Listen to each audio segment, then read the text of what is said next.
সন্দেশখালী কাণ্ডে জামিন পেলেন নিরাপদ সর্দার। বড় খবর এই মুহূর্তে, প্রাক্তন সিপিএম বিধায়ককে জামিন দিয়েছে কলকাতা হাইকোর্ট। 15ই ফেব্রুয়ারি গ্রেপ্তার হন নিরাপদ সর্দার। এই মুহূর্তের সবথেকে বড় খবর, সন্দেশখালী কাণ্ডে জামিন পেলেন নিরাপদ সর্দার। প্রাক্তন সিপিএম বিধায়ককে জামিন দিল কলকাতা হাইকোর্ট। 15ই ফেব্রুয়ারি গ্রেপ্তার হন নিরাপদ সর্দার। নিরাপদ সর্দারের গ্রেপ্তারি নিয়ে আদালতে প্রশ্নের মুখে পড়ে রাজ্য। কড়া প্রশ্ন, কড়া পর্যবেক্ষণ। দুজন সহকর্মী এই মুহূর্তে আমাদের সঙ্গে রয়েছেন, শ্রাবন্তী এবং অরিত্র। শ্রাবন্তীর কাছে যাই। শ্রাবন্তী, আজকে কোর্টের অবজারভেশন।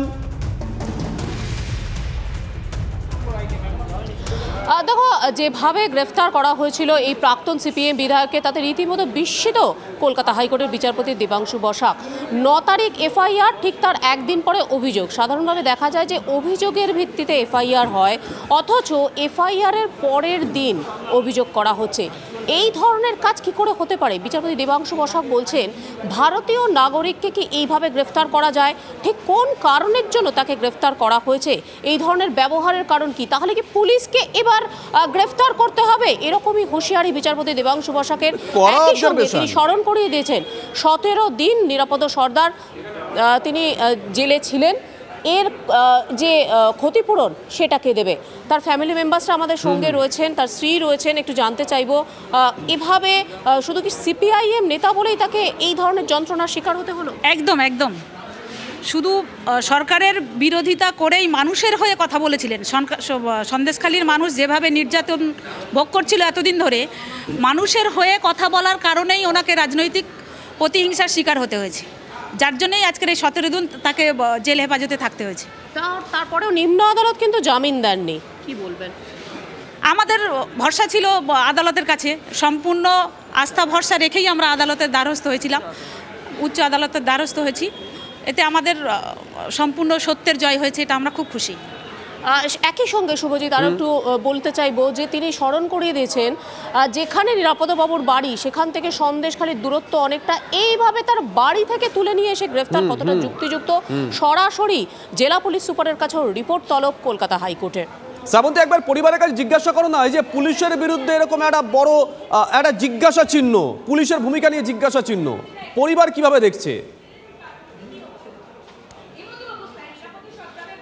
পুলিশের এই ধরনের আচরণ আপনি কি বলবেন, কিভাবে দেখছেন? পুলিশ সম্পূর্ণরূপে দলদাসে পরিণত হয়েছে। এটা শুধু আমার কথা নয়, পুরো সন্দেশখালীবাসীর কথা। পুলিশের কাছে একাধিকবার আমরা গেছি অভিযোগ জানাতে। আমার বাড়ি ঘরদোর 4 থেকে 5 বার ভাঙচুর করা হয়েছে, নানান রকমভাবে ইফটিচিং করা হয়েছে, সামাজিকভাবে বয়কট করার চেষ্টা করানো হয়েছে এবং নানান রকমভাবে অত্যাচার করা হয়েছে। বাড়িতে বোম ফেলা থেকে শুরু করে বাড়ি ভাঙচুর সমস্ত কিছু করা হয়েছে। তখন একাধিকবার থানাতে আমরা গেছি, পুলিশের কাছে অভিযোগ জানাতে গেছি, পুলিশ কোনো রকম কোনো অভিযোগ নেয়নি। একটু ছেলের সঙ্গে কথা বলবো, একটু যদি বলো যে শুধুমাত্র কি সিপিআইএম এই দল করার জন্য এই রকমভাবে তাকে গ্রেফতার করা হলো? পুলিশের ভূমিকা নিয়ে কি বলবো? পুলিশের ভূমিকা বলতে গেলে খুবই নিন্দনীয়। এরকম প্রশাসন তো আমরা এর আগে দেখিনি। এর আগে আমরা পুলিশ প্রশাসন যেটা বলতে বুঝি যে পুলিশ নিজের কাজটা নিজে করবে, কিন্তু একটা পক্ষপাতিত্ব করা তো সেটা তো মেনে নেওয়া সহজ না, তাই না? এটাই বলার আর কি। কোথাও গিয়ে সত্যি নিন্দনীয়, এবং সেটা সরাসরি কলকাতা হাইকোর্ট বলছে। এবং আজকে রাজ্য সরকারের আইনজীবী যিনি ছিলেন, তাকে এই প্রশ্ন বিচারপতি স্বয়ং করেন, এই ধরনের আচরণের জন্য কি পুলিশকে এবার গ্রেফতার করতে হবে? একদমই, অত্যন্ত অত্যন্ত কড়া অবজারভেশন আজকে কোর্টের অবজারভেশন। শ্রাবন্তী, সঙ্গে থাকো। একজনকে কি এভাবে গ্রেপ্তার করা যায়? একজন নাগরিককে এভাবে গ্রেপ্তার করার ব্যাখ্যা কি? প্রশ্ন তুলেছে আজকে কলকাতা হাইকোর্ট।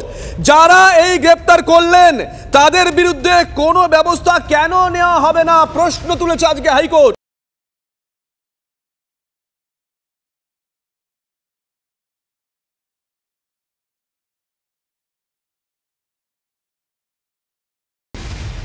দেখো শুভজিৎ, যে গ্রেপ্তারির ঘটনা আমরা দেখেছিলাম নিরাপদ সর্দার, যার বাঁশদ্রোণীর বাড়ি, সেই বাঁশদ্রোণীর বাড়ি থেকে তাকে প্রথমে আটক করে নিয়ে আসা হয় বাঁশদ্রোণী থানায়, এবং তারপর সন্দেশখালী বা বসিরহাট জেলা পুলিশের তরফ থেকে একটি স্পেশাল টিম যায় সেখানে, এবং সেখানে গিয়ে নিরাপদ সর্দারকে গ্রেপ্তার করা হয়। কিন্তু এই গ্রেপ্তারির বৈধতা নিয়েও কিন্তু আমরা যেটা দেখেছিলাম, বসিরহাট আদালতে যখন এই নিরাপদ সর্দারকে পেশ করা হয়েছিল, সেই সময় নিরাপদ সর্দারের তরফে যারা আইনজীবী ছিলেন তারা কিন্তু প্রশ্ন তুলেছিলেন বারংবার যে এই যে গ্রেপ্তারি, সেই গ্রেপ্তারি কি বৈধ রয়েছে, এবং এই এই যে নিরাপদা সর্দার, তাকে যে সময় গ্রেপ্তার করা হয়েছে বা তার বিরুদ্ধে যে অভিযোগগুলো নিয়ে আসা হচ্ছে, যে সময় সন্দেশখালীতে গন্ডগোল হয়েছিল সেই সময় তিনি সেই এলাকাতেই ছিলেন না, তিনি বাঁকুড়ায় কোনো একটি কর্মী সভায় ছিলেন বা কোনো একটি শোক সভাতে ছিলেন, সেখানে কৃষক মৃত্যুর প্রতিবাদে। এছাড়াও তাকে যেভাবে গ্রেপ্তার করা হয়েছে, যে তদন্তকারী আধিকারিক তাকে গ্রেপ্তার করেছেন, তিনি তার যে ভূমিকা, সেই ভূমিকা নিয়েও কিন্তু প্রশ্ন তুলেছেন আইনজীবীরা। সব মিলিয়ে কিন্তু নিম্ন আদালতে প্রশ্নের মুখে পড়তে হয়েছিল পুলিশকে।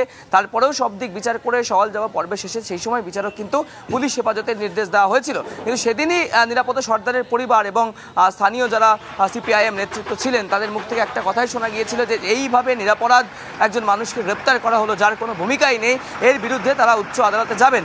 এবং সেই রকমই যেটা আজকে জানা গেল যে উচ্চ আদালতের তরফ থেকে পুলিশকে আরেক প্রকার ভৎসনার মুখে পড়তে অরিত্র সঙ্গে দেখো টেলিফোনে আমরা যোগাযোগ করেছি আইনজীবী সাংসদ বিকাশ রঞ্জন ভট্টাচার্যের সঙ্গে। বিকাশ রঞ্জন বাবু, শুভজিৎ রয়েছি।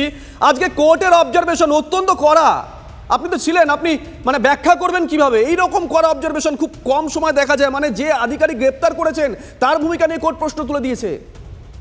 কোর্টের যে অবজারভেশন আছে সেটাই আপনারা মাধ্যমে দেখান না, তাহলে যথেষ্ট পরিষ্কার হবে, মানুষ বুঝতে পারবে পশ্চিমবঙ্গে কিভাবে পুলিশ প্রশাসন চলছে। তার উপরে ব্যাখ্যা করার কোনো প্রয়োজনই হবে না, কোর্টের আদেশটা যথেষ্ট পরিষ্কার এবং পরিচ্ছন্ন। ধন্যবাদ বিকাশ বাবু। শ্রাবন্তীর কাছে একটু যাই। শ্রাবন্তী, আমরা ইন জেনারেল কি দেখতে অভ্যস্ত, মানে সাধারণ মানুষ যারা কোর্ট কাছারিতে খুব একটা যান না, পুলিশে যান না, কিন্তু তারাও এটা জানেন যে আগে অভিযোগ তারপরে এফআইআর, মোটামুটি এটা দেখতে দস্তুর আমরা। কিন্তু এখানে দেখো, এখানে 9 তারিখে এফআইআর, তারপর দিন অভিযোগ। শ্রাবন্তী, একেবারে। এবং দেখো শুভজিৎ, এই বিষয়টাই দেখতে চেয়েছেন বিচারপতি। তার বক্তব্য হচ্ছে যে দেখা যাচ্ছে যে 9 তারিখ এফআইআর, 10 তারিখ অভিযোগ। পুলিশের এই কথাটিকে তিনি উল্লেখযোগ্য করছেন কোট আনকোট বলে এক্সট্রা অর্ডিনারি, অর্থাৎ এরকম ধরনের আচরণ পুলিশকে কিভাবে ব্যাখ্যা করবে না সরকারি আইনজীবী, এবং কার্যত বাকরুদ্ধ হয়ে গেছিলেন আজকের এজলাসে শুনানির সময়। সরকারি আইনজীবী এর পার্টিকুলারলি কোনো উত্তর দিতে পারেননি যে অভিযোগের আগে এফআইআর কি করে। 2 হচ্ছে 17 দিন কেটে গেছে, তাকে জেলে থাকতে হয়েছে। এর আগে নিম্ন আদালতেও বিষয়টি সামনে আসেনি এবং একের পর এক যতবার তারা চেয়েছেন জামিন দেওয়া হোক, ততবার তাকে ফের জেসিতে পাঠানো হয়েছে, জেল হেফাজতের নির্দেশ দেওয়া হয়েছে। এটাই বা কেন হয়েছে? কার্যত গোটা প্রসিডিংসটা যেভাবে চলেছে, একজনের বাঁশদ্রোণীর বাড়িতে তিনি রয়েছেন, সেখান থেকে সন্দেশখালীর অত্যন্ত অনেকটা দূরত্ব রয়েছে, কি এমন এভিডেন্স রয়েছে, কি এমন প্রমাণ রয়েছে, তার সাপেক্ষে তাকে গ্রেফতার করা হয়েছে, এই ধরনের কোনো যুক্তিই আজকের সরকারি আইনজীবী দিতে পারেননি, যার উপর ভিত্তি করেই কার্যত ভৎসনা করেছেন তিনি পুলিশের আইনজীবীকে। একই সঙ্গে জামিন হয়েছে নিরাপদা সর্দারের। সঙ্গে থাকা শ্রাবন্তী, ফিরদৌস তামিম নিরাপদা সর্দারের আইনজীবী, তার সঙ্গে আমরা কথা বলেছিলাম, তিনি কি বলেছেন শোনাবো, ব্যাক টু ব্যাক শোনাবো। সুজন চক্রবর্তী তিনি কি বলেছেন? সন্দেশখালী পর্বে যেভাবে দেখেছেন বারবার বিরোধী কণ্ঠকে অবদমিত করার জন্য সে প্রাক্তন এমএলএ থেকে শুরু করে 144 অ্যাপ্লাই করা সমস্ত কিছুই যা যা ঘটনা হয়েছে, তবে প্রশাসনিক অদক্ষতার একটা চরমতম নিদর্শন। বিশেষ করে পুলিশ প্রশাসনকে ব্যবহার করে যেভাবে সন্দেশখালী পর্যায়ে এই সরকার চাইছে, সন্দেশখালী মা বোনেদের প্রতি যে অত্যাচার হয়েছে, বিশেষ করে সন্দেশখালী যেভাবে জমি কাটা হয়েছে, এই সমস্ত কিছু চেপে রেখে দেওয়ার জন্যই এই সাধারণ গ্রামবাসী থেকে শুরু করে প্রাক্তন এমএলএ কাউকেই বাদ দিচ্ছেন না। এবং আজকে আপনারা জানেন যে নওশাদ সিদ্দিকী, তাকেও সন্দেশখালী যেতে বাধা দান করা হয়েছে। বুঝতেই পারছেন যে সরকারের একটা সামগ্রিক প্রয়াস বিরোধী কণ্ঠকে অবদমিত করার জন্য, এবং আদালত আছে, আদালত তার যোগ্য। অপরাধীরা তারা পুলিশের খেলাটাকে ঘুরে বেড়াবে, আর সত্য কথাটা বলবার অপরাধে নিরাপদা সর্দারকে এতদিন ধরে আটকে রেখেছে, অন্যায় করেছে, সরকার জবরদস্তি করে অন্যায় করেছে। আজকে কলকাতা হাইকোর্ট তাকে জামিন দিয়েছে। আমি শুধু মনে করিয়ে দিই, নিরাপদা সর্দারের বিরুদ্ধে 2টো মামলা, একটা করেছিল শিবু হাজরা আর একটা করেছিল ভানু মণ্ডল। এদিকে সন্দেশখালী যেতে বাধা ফরওয়ার্ড ব্লককে, ধামাখালী যেতে বাধা দেওয়া হলো ফরওয়ার্ড ব্লককে। সন্দেশখালী যেতে বাধা দেওয়া হলো ফরওয়ার্ড ব্লককে, ধামাখালী যেতে বাধা দেওয়া হয়েছে ফরওয়ার্ড ব্লকের নেতা কর্মীদের। আমরা এই মুহূর্তে সেই ছবি দেখাচ্ছি। অরিত্র আমাদের সঙ্গে রয়েছেন, আমাদের সহকর্মী অরিত্র।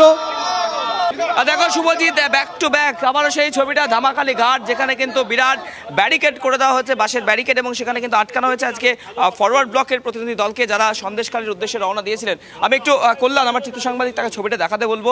একদম সরাসরি প্রায় মিনিট 15 বেশি সময় ধরে তারা এখানে রয়েছেন, পুলিশ আধিকারিকদের সাথে কথা বলার চেষ্টা করছেন, এবং খুব গুরুত্বপূর্ণভাবে এই রাস্তা দিয়ে কিন্তু বেশ কিছুক্ষণ আগেই এডিজি সাউথ বেঙ্গল সুপ্রতিম সরকার তিনি যাচ্ছিলেন, তাকেও কিন্তু ঘুরপথে যেতে হয়েছে। অর্থাৎ পুলিশের সঙ্গে বেশ কিছুক্ষণ ধরে বাদানুবাদে জড়িয়ে গেছেন ফরওয়ার্ড ব্লকের কর্তারা, এবং তারা যেটা বলছেন যে যেহেতু 144-এর কথা বলছে পুলিশ, সেই প্রসঙ্গে তারা যেটা জানাচ্ছেন যে তারা মাত্র 4 জন এখান থেকে যাবেন, কেন তাদেরকে যেতে দেওয়া হচ্ছে না সেই প্রশ্ন কিন্তু তারা তুলছেন। এবং এই মুহূর্তে দেখতে পাচ্ছ তারা ধামাখালি ঘাটে, যেখানে বেশ নজর থাকবে, অরিত্র নজর রাখো। দেওয়া হচ্ছে